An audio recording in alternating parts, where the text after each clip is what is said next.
Okay, so Hong Kong, huh? Big trip coming up, and I bet you're thinking about visas. Don't worry, we've got you covered. Yeah, visas can definitely be a bit of a headache, especially with so many different types and rules and Yeah, like how do you even know where to start, right? right. Right. But that's exactly why we're here to break it all down, make it simple. We've been digging into all the essential info, like the different types of visas you might need for Hong Kong. And trust me, there are a lot of options depending on why you're going, like if it's a vacation or for work or even to study. We're talking tourist visas, business visas, student visas, the whole shebang. And getting the right one is so important because Oh, for sure. If you mess up the visa stuff, it can really throw a wrench in your plans. totally, you might face delays or worse, they could even just reject your application. So first things first, let's figure out if you even need a visa in the first place. You might be lucky. Yeah, Hong Kong has these agreements with a bunch of countries, and if you're from one of them, you can just waltz right in. No visa needed. So before you even think about filling out any forms, double check if your country's on that list. Could save you a ton of time and hassle. Absolutely, but even if you are one of those lucky folks, there's a catch, right? There's always a catch. There are usually limits on how long you can stay without a visa, and these can vary a lot. Like some nationalities can stay for weeks, others for months. So knowing exactly how many days you're allowed is super important. Overstaying, even by just one day, can lead to some serious trouble. You could get slapped with fines, detained, even banned from going back. So even if you don't need a full-blown visa, there might be some conditions you have to meet, right? You got it. Like, you might need proof you have a ticket to fly back home just to show you're not planning on overstaying. Makes sense. Got to prove you're not going to stick around longer than you're supposed to. And you'll probably need to show that you've got enough cash to support yourself during your trip. So no sneaking in and sleeping on park benches. Got to have a plan, right? Right. And usually, visa-free entry doesn't give you the right to work or study in Hong Kong. Yeah, so it's really for tourists just passing through. Always best to check the specifics for your country, just to be on the safe side. Now, let's say you do need a visa. What's the first step? Well, the first thing you're going to want to do is head over to the Hong Kong Immigration Department's website. That's your go-to source. And you'll need to download the right application form from their website. Filling that out is really where the rubber meets the road. Accuracy is super important here. Yeah, you don't want to be messing around with typos or incomplete information. No way. Even a tiny mistake can lead to big problems down the line. So double check, triple check, make sure everything is perfect before you even think about submitting. Now, along with the application, you're going to need a stack of supporting documents. These usually fall into three categories: general documents, financial stuff, and proof of where you're staying. So let's start with the general documents. You'll need your passport, of course, and it needs to be valid for at least 6 months after you plan to leave Hong Kong. Yeah, that's pretty standard for most travel. No expired passports allowed. Then you need the completed application form itself, signed and dated. And don't forget a recent passport-sized photo.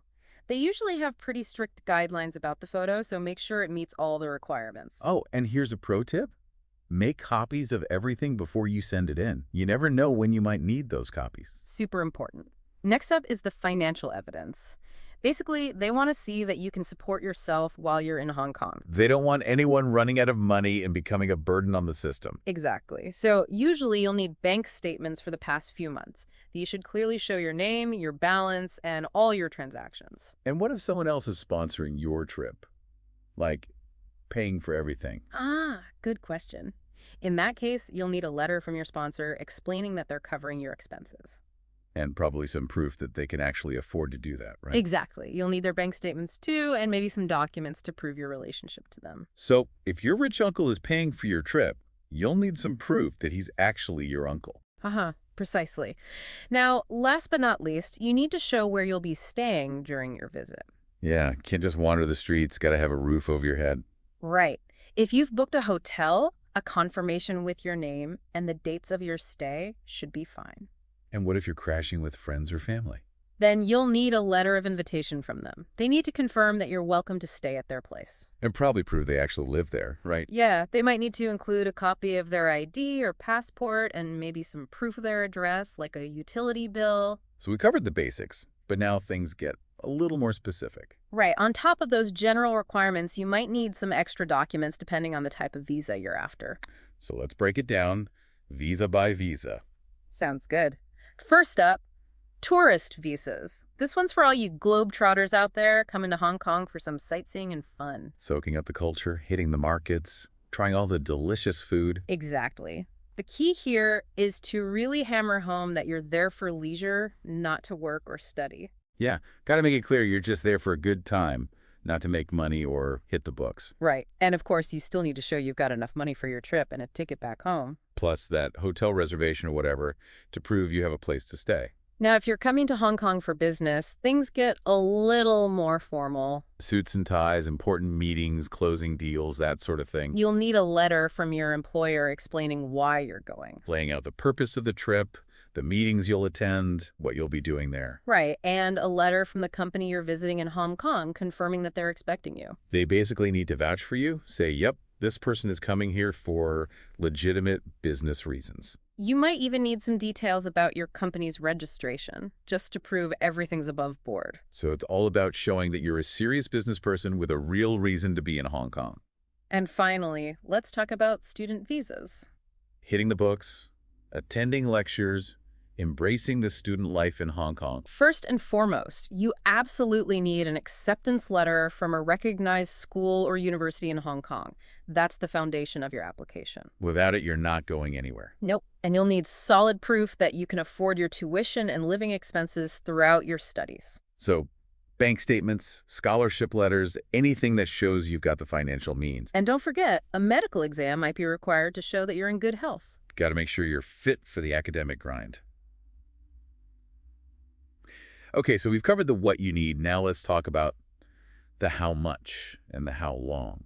So, visa fees. They can vary depending on the type of visa and your nationality. Always check the official website for the latest prices because they can change. And keep in mind, these fees are usually non-refundable, even if your application gets rejected. Ouch. So make sure you're really ready to apply before you hand over that money. And if you're hoping to speed things up, well, Hong Kong doesn't really do expedited processing. So no cutting the line, even if you're willing to pay extra.